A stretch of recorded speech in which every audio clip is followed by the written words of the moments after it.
E hoje eu estou aqui junto, mediando a apresentação da minha colega, minha amiga também, de Vaglânia Freitas.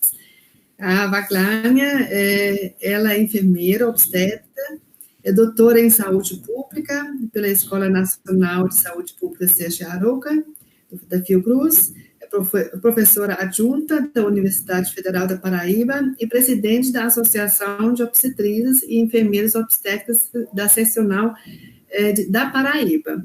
E uma amiga, uma grande militante, ativista para a nossa causa, né, para uma melhoria da assistência às mulheres e para melhor autonomia, né, também da nossa profissão, da nossa categoria.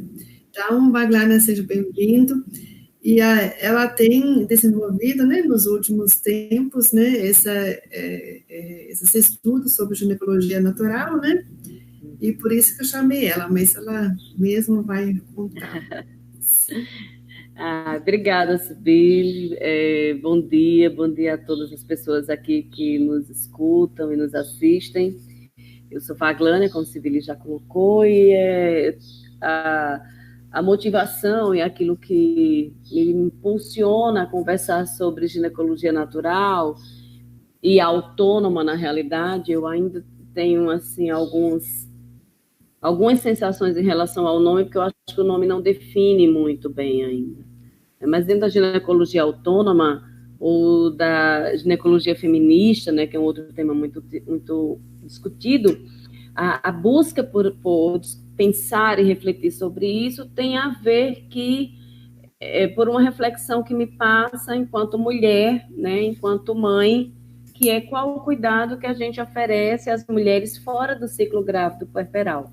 A gente tem demandado muita energia, e isso é maravilhoso na gravidez, mas e as mulheres que passam a maior parte do tempo fora da gravidez, como é que nós, enquanto profissionais de saúde, em especial, olhamos para isso? Então, é um pouquinho disso do que a gente vai prosear hoje, né? É uma introdução, obviamente que não dá para a gente aprofundar muito em 50 minutos, mas vamos embora. Isso mesmo. E aí, se a gente já puder começar a colocar... Nós vamos colocar a apresentação que a Vaglânia trouxe, né? E ela vai falando. Um minutinho, viu, gente? Tecnologia. As tecnologias, não é? Maravilhoso. Pronto. Então, o que nós vamos conversar hoje um pouquinho é sobre ginecologia natural e autônoma. Na realidade, talvez o contrário do nome, inverter o nome, ginecologia autônoma e natural, dê conta melhor do que a gente quer prosear. Então, vamos lá, Sibeli, para a gente não avançar, não demorar muito. Então, a primeira coisa que a gente pensa e pergunta, né, e reflete é o que é ginecologia natural e autônoma. É cuidar, é tratar do corpo com plantinhas, né? Não, isso é muito, muito, muito mais do que cuidar do corpo com plantinhas. Na realidade, a ginecologia natural, ela tem um boom enorme, né?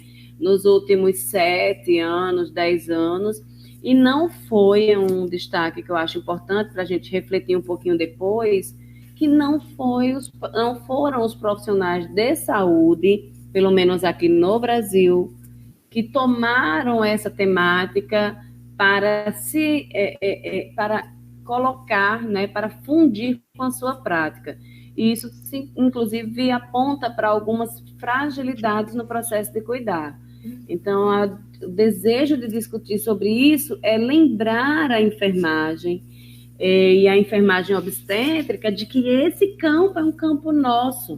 E também, historicamente, né, antes do processo contemporâneo, né, da enfermagem, antes da enfermagem Florence Nightingaleana, a gente tinha uma enfermagem campesina, né, a gente tinha práticas de cuidado integrado das mulheres campesinas, e que isso foi sendo deixado de lado, e as tecnologias duras e leve-duras foram incorporadas de forma tão intensa na enfermagem que a gente não para pensar desse saber que está dentro da gente.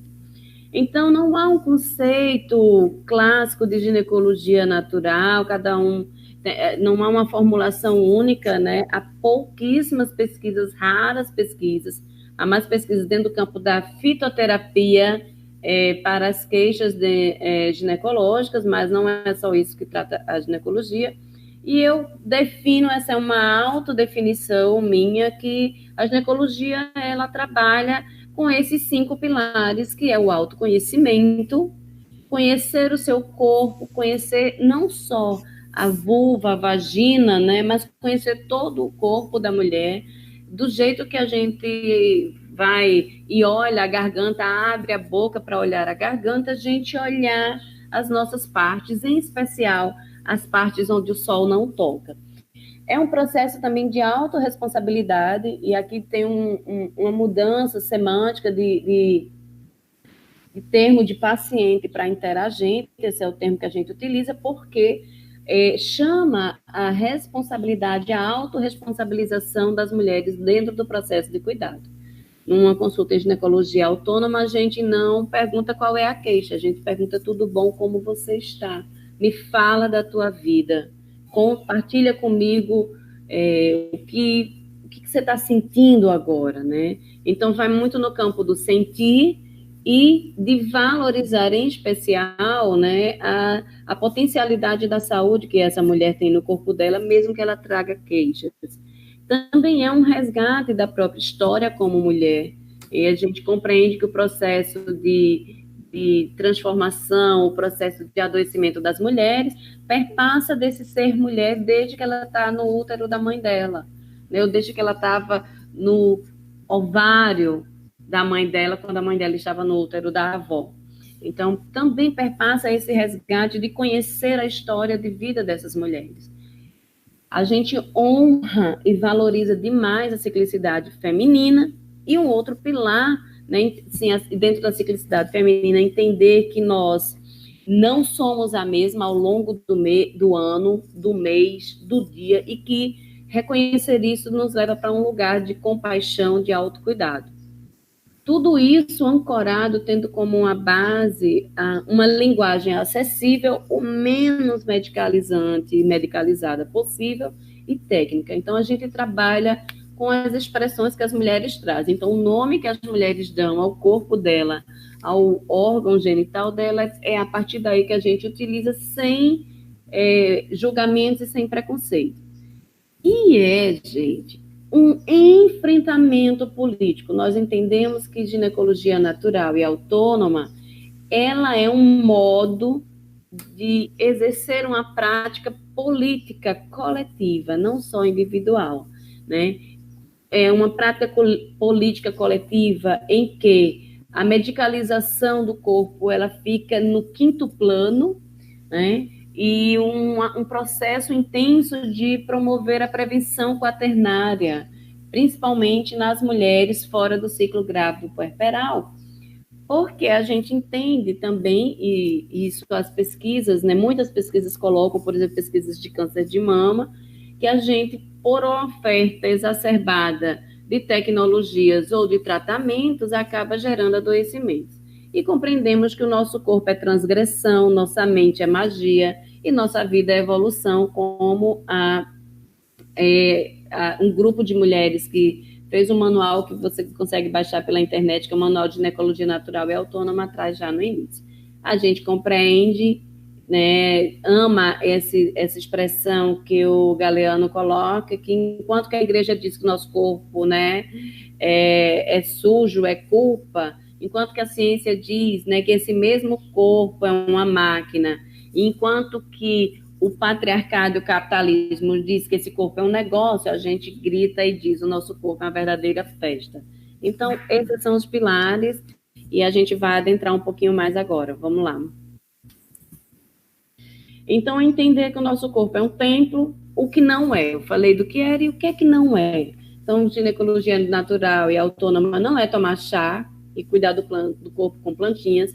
Tem todo um conjunto de perspectivas, né, desde a nutrição, atividade física e autoconhecimento, e a gente entende que dentro de uma consulta de ginecologia natural, o que a gente oferece é 50% de práticas educativas em saúde, de autoconhecimento e empoderamento, e 50% de propostas terapêuticas. E tudo isso junto, a mulher escolhe aquilo que faz mais sentido para ela. O plano, né, a construção de um plano terapêutico singular. Por outro lado, também, né, a gente não desconsidera nem demoniza a medicina convencional. A gente entende que essa tecnologia é extremamente importante, né, dentro do processo de cuidado. Nós compreendemos que também não podemos ser paternalistas, porque senão a gente acaba trocando uma coisa pela outra, né, que é a ginecologia natural não vai dar conta de tudo, vai dar conta de algumas coisas. E as outras coisas que a ginecologia natural não dá, a medicina convencional está aí para isso. Então, a gente não pode estar dizendo, por exemplo, que está tudo bem, que é tudo uma questão emocional, desse problema que você tem. A mulher que sangra muito, por exemplo, né, ou que está tendo muito escape. Não, você tem que se conectar com o seu ser feminino, fazer as pazes com a sua mãe, honrar seu corpo, vaporizar o útero, tudo isso é possível. Mas a gente também precisa descartar um pólipo, a gente precisa fazer uma análise de exames. Por isso, a minha defesa pela enfermagem, né, tomar isso como parte sua também. Porque nem todos os terapeutas, né, têm esse arcabouço no campo da saúde que a gente tem. Também não pode ser obscurantista, né, que é negar o que a ciência já produziu, já construiu. E, como eu falei, né, nós saímos do campo do paciente que recebe para o campo do interagente que dialoga sobre essa tecnologia. Vamos lá, Cibi? E aí, vamos pegar uma pedrinha dessa história, né?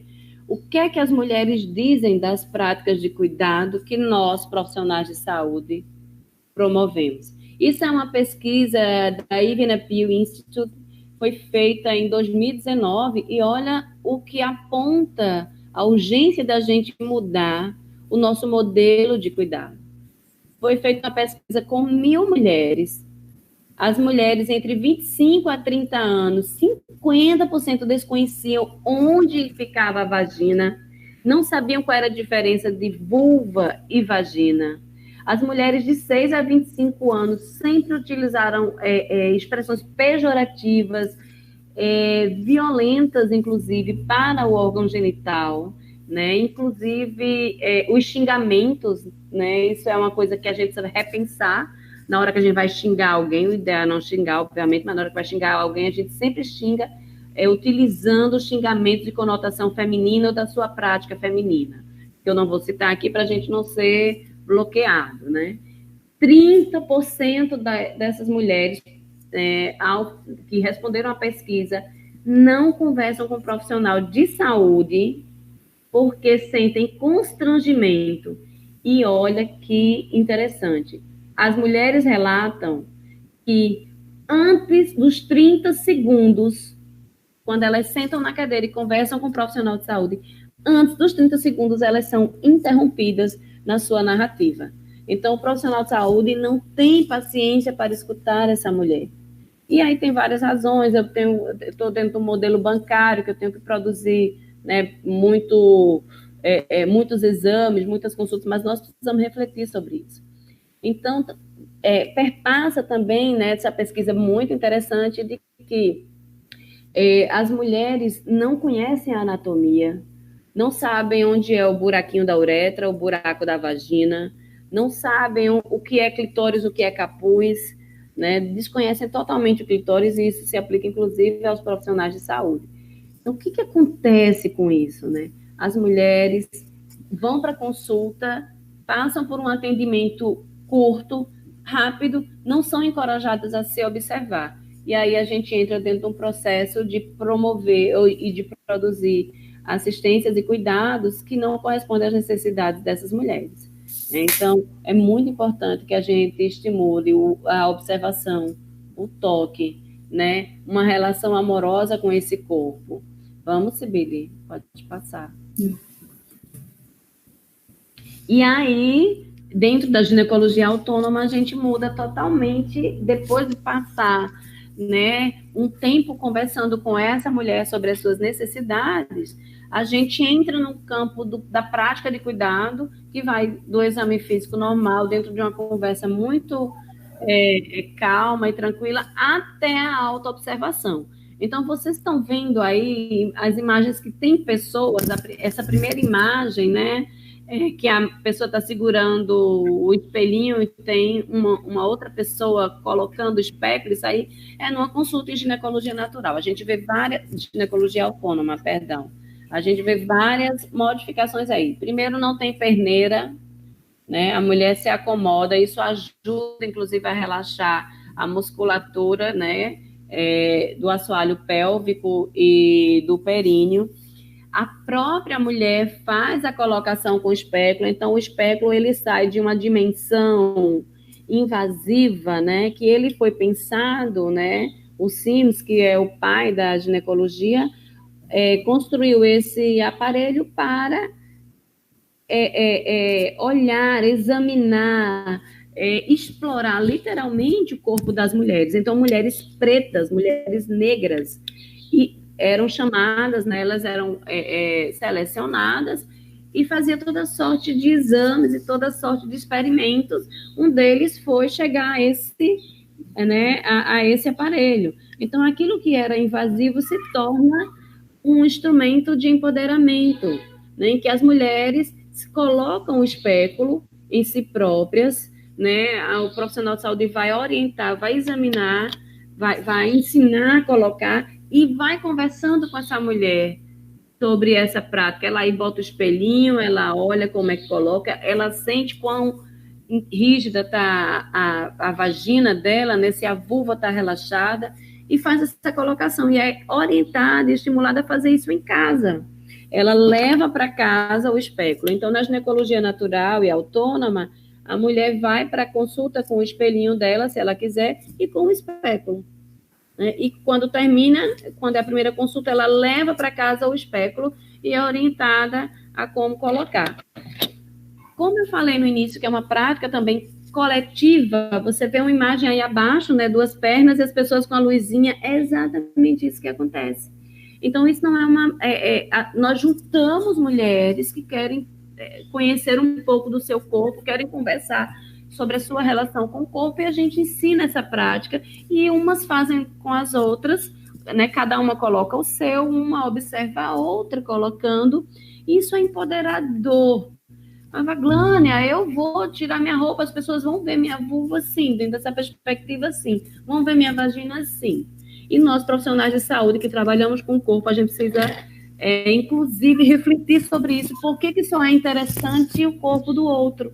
Por que eu me sinto, né, tranquila de explorar o corpo do outro para aprender, para examinar, e eu acho que o meu corpo não entra nesse lugar, porque é só o outro, né? E aí, essa prática, gente, ela vem desde a década de 80 no Coletivo Feminista Saúde e Sexualidade, o Coletivo São Paulo, assim, que eu, nossa, morro de amores, não, vivo de amores, morrer não, vivo de amores, e que faz essa prática de modo coletivo, né? E o que hoje é entendido como obsceno na década de 80, enfermeiras faziam, né, profissionais de saúde faziam isso nos postos de saúde. Então, o que é que mudou? Também é uma desconstrução de uma anatomia, romper com essa anatomia simétrica, branca, de vulva sem pelo e sem nada. Então, a gente valoriza e diz, e dialoga com as mulheres de que nós temos vários tipos de vulva, várias anatomias, porque cada mulher é única, como cada um tem uma orelha diferente, um nariz diferente, né, com singularidades, a nossa vulva não seria diferente. E um aspecto muito abordado, né, nesse modo de cuidado é desconstruir a ideia de que clitóris é aquele pontinho, né, de que o que a gente tem na realidade é uma coisa enorme, né, que a gente tem a nossa vulva, eu já ia dizer um palavrão aqui, e que esse clitóris, ele inerva, né, todos os grandes lábios, os pequenos lábios, né? Que a gente tem aqui anatomicamente, né? A cruz do clitóris, né? Os bulbos, e que o que a gente tem é uma vulva super erógena, bem como uma pele erógena, uma pele orgástica. E aí essa prosa sobre sexualidade positiva vai ganhando tom. A gente, por exemplo, valoriza a percepção das mulheres, né, quando elas fazem o vem cá, que é esse movimento aqui, elas sentem, e se vocês fizerem, né, quando terminar aqui, obviamente, que lá atrás da nossa, quando a gente pega o palato lá atrás, a gente sente estruturazinha assim, rugosinha, é a mesma que está aqui atrás do pub, e que é um ponto de muitas terminações nervosas. Lá tem a glândula, né, de Greyfenberg, mais uma vez um nome de homem, é horrível, e que é o nosso ponto de maior sensação, né, de excitação, que fica logo na entrada da vulva e não lá dentro. Então, a gente, inclusive, faz a desconstrução de que sexo é penetração, né? Essa imagenzinha dessa pelve, né, cortada assim na transversal, essa imagenzinha vermelhinha, aí é um conjunto, né, das glândulas, a glândula de Greyfenberg. Pode passar. E nessa prosa, nessa conversa, a gente entra na discussão dos ciclos, que nós somos cíclicas, né? Que a gente tem uma fase que a nossa perspectiva hormonal, ela não é só o corpo, não é só o hormônio folículo estimulante que vai lá no ovário e que amadurece aquele óvulo e que aquilo está restrito ali. Então, nós trabalhamos uma perspectiva cíclica de que a gente precisa respeitar esse nosso corpo e acolher esse corpo que a gente tem com todas as demandas e sensações. Então, por exemplo, as mulheres, né, nessa lógica patriarcal, capitalista, quer ser a mesma, quer ser produtiva do dia 1 ao dia 31. E isso é uma violência contra os nossos corpos, porque ciclicamente nós temos tanto internamente o nosso corpo, o conjunto de ondas hormonais que a gente vivencia, como mostra aí, né, nessas imagens, como na nossa relação fora. Então a gente diz assim, a gente tem uma lua dentro, chamamos de menstruação de lunação, e tem uma lua fora. E se a gente tem 70%, né, do nosso corpo feito de água, com certeza, e um útero que é úmido, nosso útero não é seco, ele é embebido de secreção, a gente também tem uma interferência de fora, né, para dentro. Aí vocês, mas isso aí era que a gente ouvia no tempo das crendices. Por auto-observação, falando do lugar mesmo de experimentar, de autoconhecimento, que eu digo a vocês que não é evidência científica, obviamente, há sim uma relação.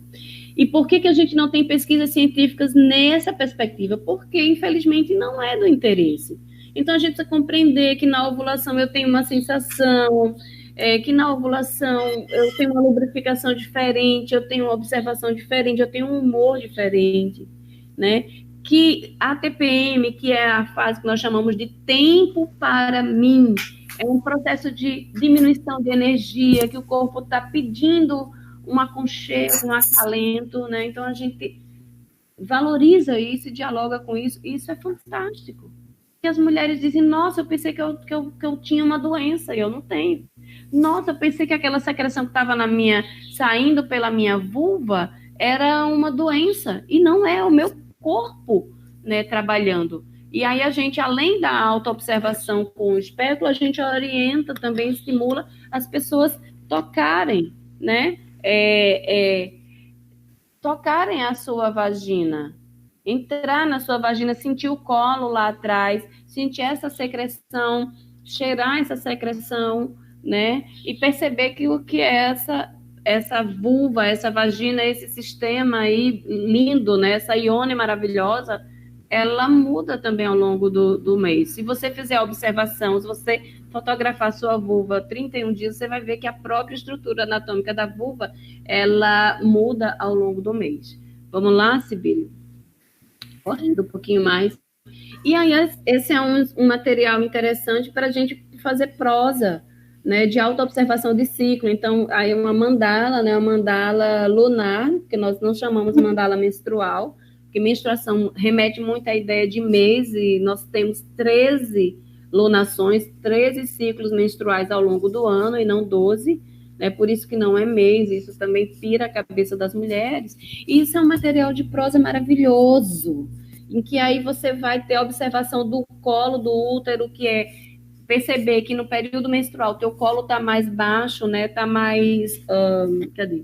O colo está mais próximo à entrada da vagina, se comparado no restante do mês, que ele fica mais aqui para trás, que ele está centralizado. Então, quando eu toco, eu chego fácil no colo, né? E tem um período da ovulação que o colo está centralizado, mas ele está mais alto, porque ele precisa garantir uma seleção interessante de espermatozoides. Então, essa mandala, ela vai trabalhar o desejo, o sangue, a relação, a libido, as sensações que a mulher sente, as queixas, dor de cabeça, dor no peito, e ela vai marcando, vai pintando ou vai escrevendo ao longo do mês, né? A gente sempre orienta que pinte, porque depois isso forma gráficos muito interessantes, diagramas muito interessantes, e ao longo do ano a gente consegue identificar os padrões, e é um processo de ela consultar. Então, quando ela está mal, está com a energia ruim, ou está, enfim, com humor, né, com a sensação, né, as emoções alteradas, ela olha, ela diz, nossa, não, eu estou assim, por que eu estou assim? Eu estou assim porque eu estou precisando ficar um pouco mais comigo, estou precisando me respeitar, não estou afim de escrever um artigo, né? Meu corpo não está pedindo isso. Então, escutar esse corpo, que a gente critica tanto, né? O machismo, o patriarcado, e a gente acaba colocando o nosso corpo totalmente à disposição. Então, as mulheres tiveram um momento em que elas eram produtoras de mão de obra, e agora nós somos produtoras e a própria mão de obra. A gente precisa refletir sobre isso. Por que a gente segue esse modelo linear que não é feminino, né? Como nada na natureza. Pode passar, Cib. Aqui ainda um diário menstrual, não é meu, é da Luei, maravilhosa, né? Que é a Jéssica, maravilhosa, em que ela vai escrever como sente. Também a gente estimula a escrita narrativa. Uma coisa muito importante que nos difere dos animais é o polegar opositor, pegar o lápis, e a gente está perdendo isso porque a gente tem trabalhado com os dedinhos teclando o tempo todo. Então, a gente precisa estimular. Quando você escreve, você ativa terminações nervosas cerebrais, a gente ativa áreas cerebrais, que pela teclada a gente não faz, porque a escrita nunca é repetitiva. O A não sai do mesmo jeito. Então, isso vai estimulando, né, a cognição. Então, até isso a gente estimula dentro desse modo de conduzir. Vamos, Cib. Estou aqui ligada na hora. E trabalha com a sexualidade positiva. Gente, é incrível como chega no consultório, né? Quando chega no ambulatório, mulheres pedindo, me dá uma medicação, porque eu perdi a libido, porque eu não tenho mais vontade de ter relação sexual. E sempre vem a ideia de que o problema é no corpo da mulher. A maioria das vezes não é. A gente precisa pensar esse diagrama desse perfil, né? Que é o Prazerela. Eu super aconselho vocês acessarem. Trabalha nessa perspectiva da sexualidade positiva, em que as mulheres precisam aprender a se tocar, a se observar, a sentir, a perceber que a pele, né, todo o nosso corpo é erógeno, que a gente não precisa chegar e estar socando a vagina, né? Tá aqui dentro dessa coisa que os meninos aprendem, principalmente na pornografia, né? As crianças, os homens no Brasil consomem pornografia desde os 10 anos de idade. A gente precisa achar um outro modo, né? Explorar a pele, dialogar sobre quais são os nossos desejos, e é incrível como isso não é pauta, não é prosa na consulta de enfermagem. E precisa ser. E é entender que isso não é pornografia, que isso é saúde. Né? Mulheres que gozam, mulheres que têm prazer sexual, a dopamina, a endorfina, a ocitocina melhoram como é que se diz? Na criatividade, né? Melhoram na reflexão, né? Dão uma sensação de inteireza. E isso, gente, isso é transgredir a ordem. Então, falando, né, uma frase da Naomi Wolf, uma mulher gozante é uma mulher revolucionária. E por isso que não querem que a gente toque, né? Por isso que a gente ainda, as meninas, né, longe daqui, põe a mão, bate, tira, não estimula, né? Por isso que a gente entra na discussão mesmo da educação sexual, da passividade da mulher, daquela mulher que não busca, que não procura, né, a parceria, que não propõe o sexo, e aí fica na perspectiva falocêntrica. Então, mulheres de 40, 50 anos passando por vários processos porque não conseguem lidar com essa sexualidade, né, reprimida, falocêntrica, de uma mulher não desejante. Então, a mulher é um ser desejante, como diz a psicanálise, né? Ela deseja, dentre outras coisas, uma sexualidade que exprima esse seu prazer, essa sua plenitude. Vamos lá, Síbia? E aí, já encaminhando já para o fechamento, né? Que mais que a gente oferece? Então, até aqui a gente trabalhou muito com a relação mais voltada para a educação, né? Para a educação sexual, não, para a educação em saúde. Mas a gente também existe um rol infinito de possibilidades infinitas, né? Para que a gente incorpore a nossa prática e é muito importante dizer, sem deixar de lado os protocolos que a enfermagem utiliza, sem deixar de lado a consulta de rastreio de câncer de colo para mulheres acima de 25 anos, a consulta de rastreio de câncer de mama, certo? Para mulheres a partir de 55 anos, a discussão sobre planejamento reprodutivo, que a gente não entrou aqui, então abordamos também dentro dessa prática da autonomia todos os métodos, inclusive o método sintotermal, que tem uma eficácia muito boa para aquelas mulheres que conseguem seguir, fazer esse cuidado, né? Fazer essa autoobservação, ter a autorresponsabilidade de se examinar dia a dia. Então, é isso, né? Então, a gente não nega, a gente incorpora outras práticas, que é essas que eu vou falar rapidamente. Pode passar. Então, a gente vai trabalhar o cuidado das nossas demandas. Então, a gente não fala de queixas, são as demandas. Por que não fala de queixa? Porque se a menstruação, né, se a alunação é um processo fisiológico, por que a gente sente dor? Então, fazer essa reflexão de que essa dor, que dor é essa que me acompanha, que cólica é essa que a gente está aí o tempo todo. Eu não gosto muito de dar receita, mas eu sei que todo mundo que quando assiste, né, todo mundo não, que a maioria das pessoas quando assistem essa palestra querem experimentar. Então, dentro dessa proposta, a gente trabalha, por exemplo, com a artemísia para regular o ciclo menstrual, para a cólica. Como que eu uso?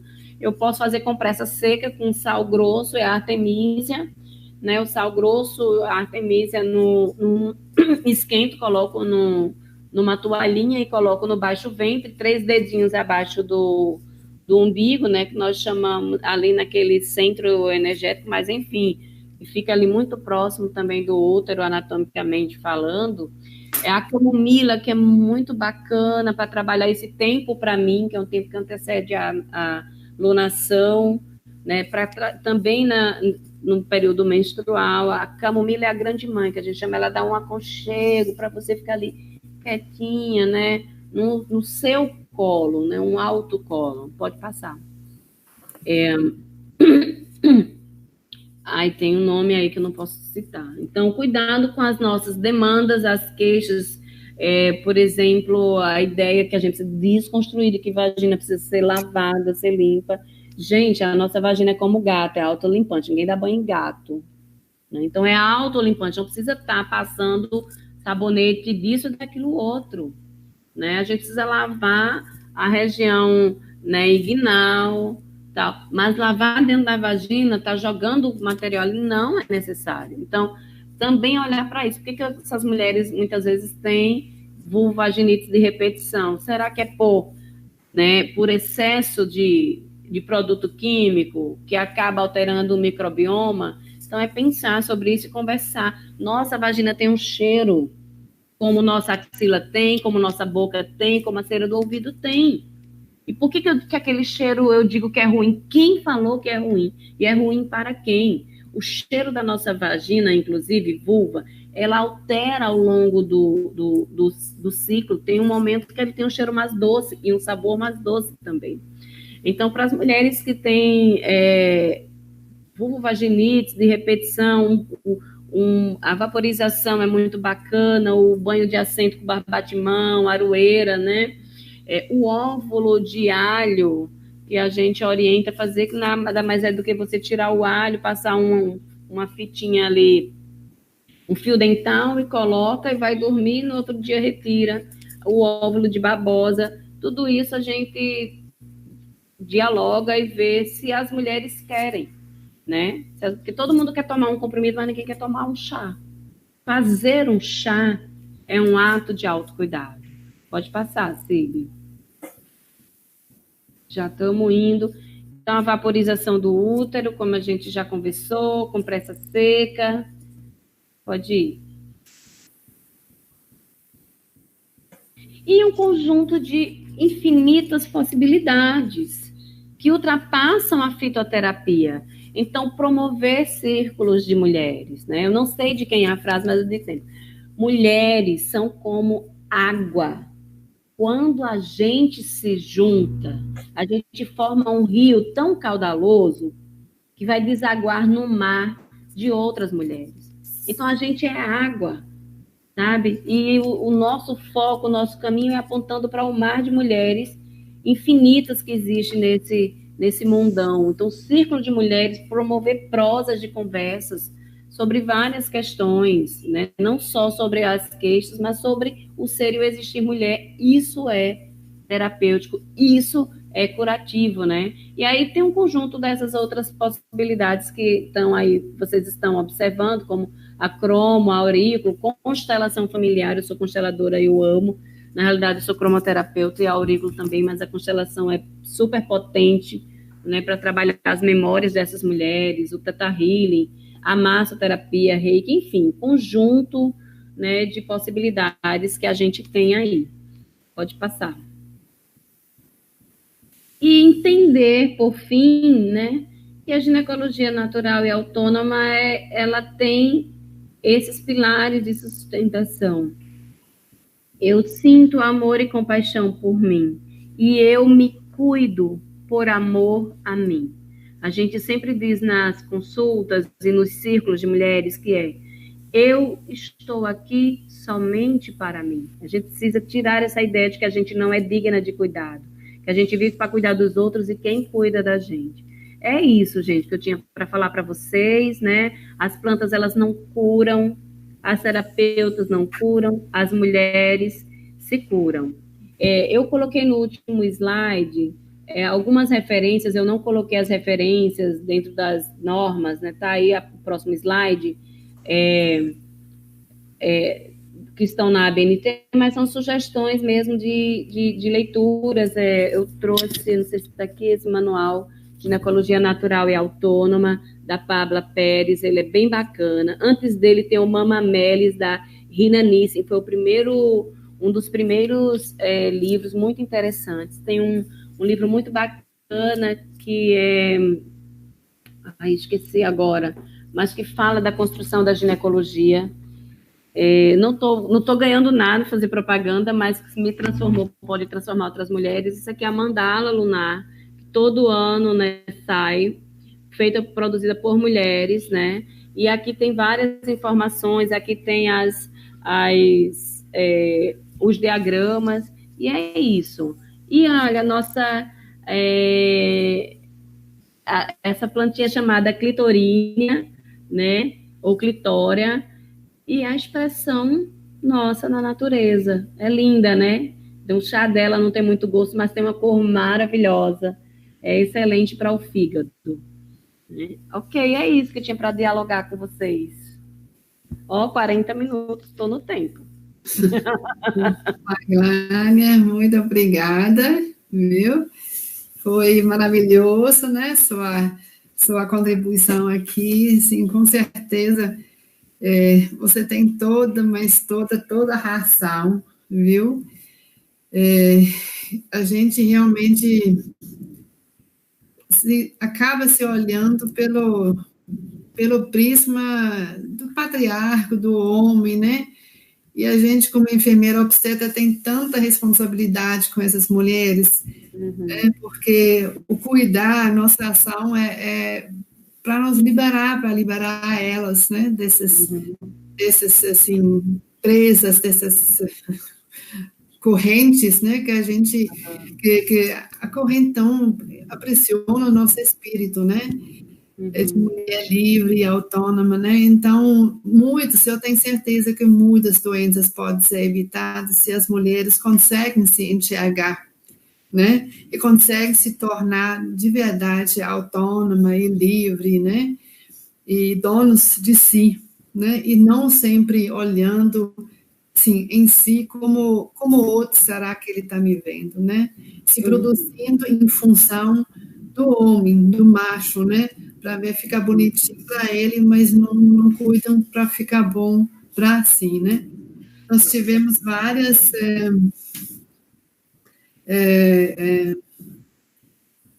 várias contribuições aqui, né? Assim, muitos elogios, lógico, né? Igual eu aqui também, eu fiquei encantado mesmo, não foi à toa que eu te chamei, embora que eu não sabia dessa potência toda, mas eu sabia que você estava mexendo com essas coisas, não sei, quando você faz as coisas, você faz eles bem feitos. Uma aluna minha de mestrado está produzindo a pesquisa e intervenção nessa dinâmica da ginecologia autônoma, né?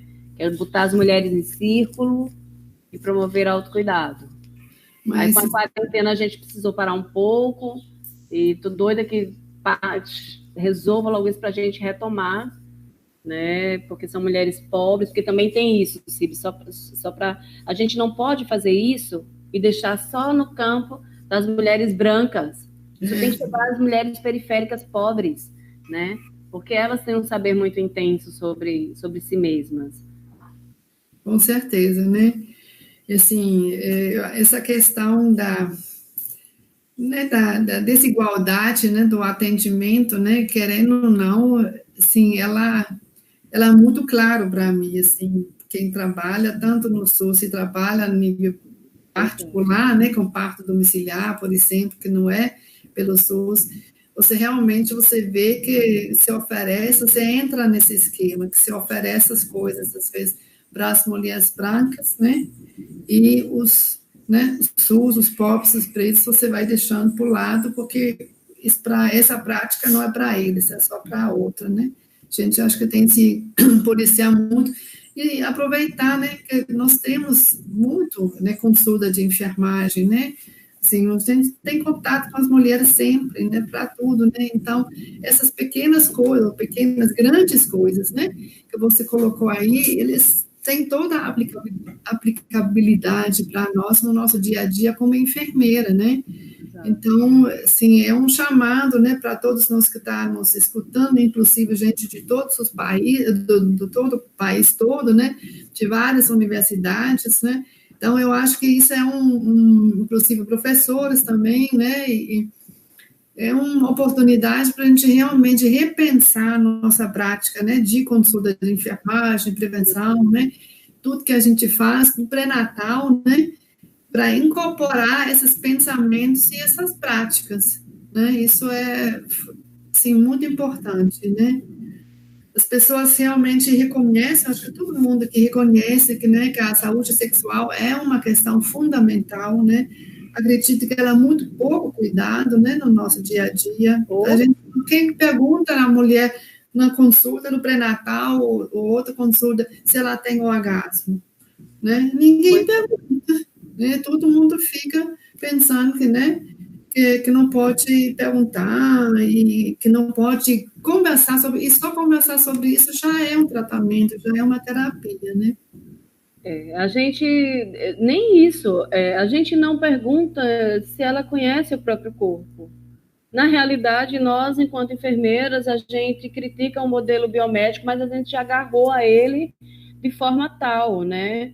Que a própria estruturação de um consultório de enfermagem, de um ambulatório de enfermagem no SUS, é o mesmo molde de um consultório do profissional médico que já está revendo. Nós temos aqui em João Pessoa uma liga, né, um grupo de profissionais de saúde, né, que nós chamamos de coletivo feminista em saúde, que tem médicas, tem enfermeiras, tem psicólogas, e a gente discute sobre isso, né, como incorporar uma prática autônoma, né, dentro do nosso cotidiano. Isso tem a ver, igual quando a gente pensa a medicina tradicional chinesa por uma outra racionalidade, que não pode utilizar a mesma racionalidade biomédica, senão dá problema, né?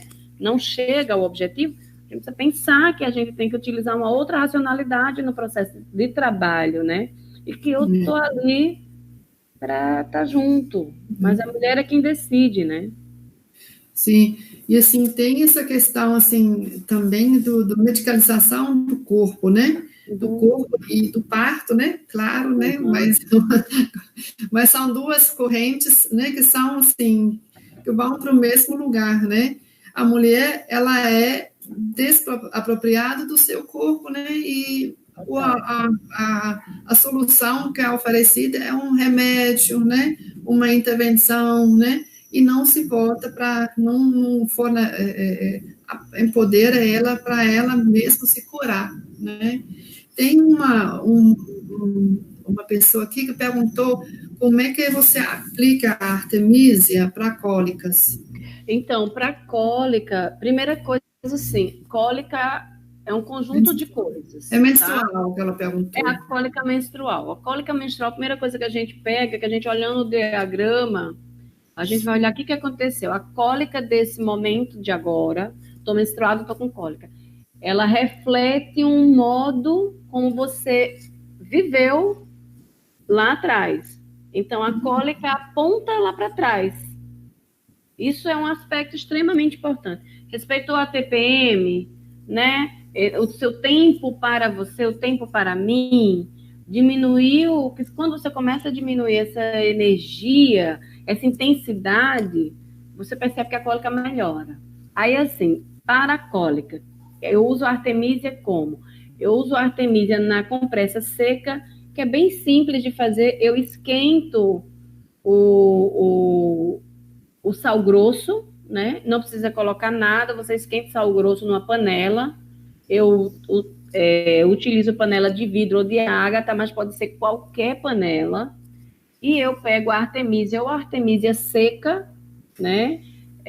Ou a artemisia fresca. Quando é artemisia fresca, eu uso o dobro, né, da artemisia seca. Então, se eu quero uma compressa para uma menininha, uma pessoa que é mais magra, que tem uma dimensão menor, eu utilizo 2 colheres, por exemplo, de artemisia, um punhado de artemisia, né? Quando é uma mulher que tem uma dimensão maior, aí eu aumento. Então, depende de cada corpo, de cada mulher. Faço a compressa, esquento aquele sal grosso, coloco a artemisia dentro, envolvo em uma toalha e coloca no baixo ventre. É coisa simples, né? Simples, que você usa, você vai para a universidade, você leva, pede lá alguém para colocar no micro-ondas. Eu não gosto de micro-ondas, mas é o que a gente tem. Coloca e vai. E coloca ali, né? Eu também tenho, né? A Florescer tem tipo um cintozinho que a gente coloca, né? E põe a artemisia. E o chá, 250 ml de chá por dia. Aí, no caso, para pessoas que têm cólicas intensas, a gente utiliza camomila e artemisia já na TPM. Fora isso, quer ver uma coisa que não tem nada a ver de você tomar nem passar, que passa cólica, vai parecer estranho, mas é verdade. Plantar a lua. O que é isso, né? Eu colho o sangue menstrual. Isso tem a ver com não usar absorvente descartável, ou usa o copinho ou o bioabsorvente, né? Dilui ali naquela água escolhe uma planta e planta a louca. E aí você pode ritualizar, você pode agradecer e tal. Olha, tem mulheres, eu acompanho mulheres que só com isso, só com esse ato, já diminuíram as cólicas. Porque nem todo mundo gosta de tomar Artemisia, ela é bem amarga, ela é amarguinha.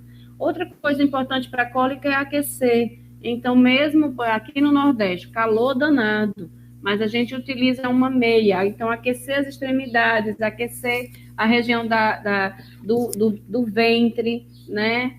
Isso é bem importante. E uma coisa, gente, que não tem melhor remédio, que é ter orgasmo. Sim, com certeza. A estimulação. Sim. Então, essas questões a gente precisa muito, muito refletir mesmo e procurar, né? Cada um procurar o que pode fazer, em que pode se qualificar, né? Porque também, igual que você falou, não é simplesmente dar uma olhadinha lá no livrinho que já é para isso, mas você tem de realmente se mergulhar em algumas terapias, né? Que são alternativas aí, para poder dar uma resposta alternativa também, porque senão você vai recorrer ao Buscopan, ao remédio e pronto, né? Aí não é isso, né? Não. Porque o que a gente quer é modificar a mulher, né? Modificar, assim, empoderar ela, no sentido, né? Modificar, empoderar, né? Tem aqui uma questão também que eu não entendi muito bem, se você pode falar, pode mostrar o material que você queria mostrar. Eu não entendi isso, não. Então, mas eu mostrei ao longo. A gente trabalha... Foi, né? Na consulta ginecologia autônoma, a gente usa o espéculo, ela leva o espéculo para casa e um espelhinho. Esses espelhinhos que tem um pezinho que se apoia, né? Então, ela senta, a gente não faz a coleta, não faz a autoobservação do colo com a mulher deitada. Então, ela fica semi-sentada, cruza as pernas e ela consegue apoiar o espelho, fazer a colocação. Tem uma lanterninha, né?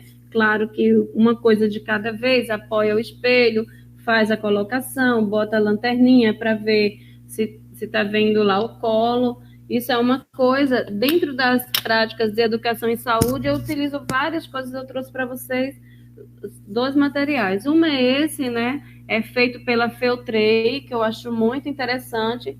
Essa aqui, né? A gente tem aqui o clitóris aqui atrás, essa aqui é a parte de trás. Eu não sei se pode dizer, isso aqui a gente chama bucetilda, né? Aqui é a dona bucetilda. Então, aqui a gente tem isso aqui, né? Pega ali aquela parte mais externa dos lábios, pegando próximo já da virilha. E aqui a gente tem grandes lábios, aqui dentro pequenos lábios, ó, não sei se você consegue ver.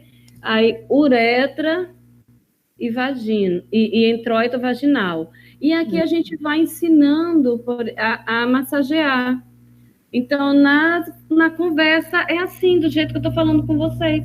A gente fala sobre estimulação, eu não estou aqui, mas a gente trabalha com bullet também. Então, a gente ensina as mulheres, primeiro, a genitalizar, a gente fala de como se toca o corpo, como que sente, né? Como trabalhar um orgasmo só na orelha, na cabeça, como elas sentiram o orgasmo sem tocar no genital, por exemplo, né? Trabalhamos ela compreender, então ela desenha a vulva, a gente fala que isso aqui, que chamam de clitóris, isso aqui não é o clitóris, isso aqui é como se fosse a ponta do fio do cabelo, né? Ou a ponta do dedo, você tem uma mão e você tem a pontinha do dedo onde está a unha. Isso aqui é a unha ou a ponta do dedo e que tem toda a inervação desse clitóris que pega aqui, ó. E que aqui a gente ensina vários modos de massagem, de autoestimulação e delas irem observando isso, né? Então, gente, tem mulheres que estão há 20, 30 anos com um companheiro sofrendo estupro doméstico, dia a dia, nunca tiveram prazer com vulvodinha, né, que é a tensão, né, da vulva que ela fica bem contraída, né, não relaxa, ou vaginismo, né, que é a contração, né, hipercontratilidade do canal vaginal, e que com essas prosas e essa autoobservação que elas fazem, a autopercepção, você vai trabalhando isso. Então, nós temos relatos, né, são pontuais, porque, como eu estou dizendo, é uma prática que as pessoas ainda olham atravessada. Então, para mim, infelizmente, é como se a professora a doutora Wagner estivesse falando de pornografia, né? Mas quando a gente vai para a orientação e para a conversa, que elas retornam outra, né? É fantástico, eu amo. Wagner, infelizmente o nosso tempo acabou, né? Mas eu agradeço muito, mas muito de coração, né, por sua contribuição, sabe, que deu assim, que saiu um pouquinho do comum, né, dos seminários, dos congressos e tudo, né? Então, eu agradeço muito, né? Agradeço a todo mundo que acompanhou nós aqui nessa primeira live. Agradeço os apoiadores, né? O Corém de Minas Gerais, a Benfo Minas Gerais, a Pró-Reitoria de Extensão da Unimontes. Agradeço aos nossos colegas, né? Que, assim, da Unimontes, que tiveram também entre os espectadores, né? Participantes e todo mundo que ficou com a gente agora.